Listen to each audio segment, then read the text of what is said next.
Plastic use has shot up during the pandemic. Masks, gloves, takeout containers, and lots of other packaging as online orders soar. At the beginning, I was doing Walmart grocery delivery, and literally they put every item in its own bag, so it was giving me anxiety having so much plastic.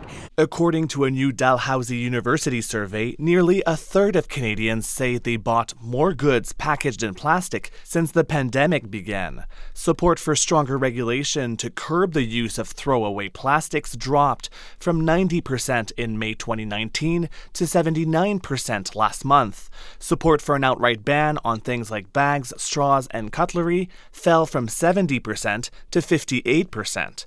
This researcher says right now, people are less willing to pay extra for eco-friendly alternatives. Given the fact that food prices are actually going up right now, the last thing they want is another reason to increase prices, because they're, from a budget perspective or financially, they're very vulnerable. The fight against single-use plastics has been sidelined by COVID-19, some saying it's been set back years, but environmentalists aren't giving up. There's so many non-plastic related ways of having your shopping done and having your produce wrapped, and they're just not accessible. And also you walk into a store and you just don't have the choice anymore. You're full of plastic again. This environmental advocate hopes the federal government won't further delay its proposed ban on single-use plastics.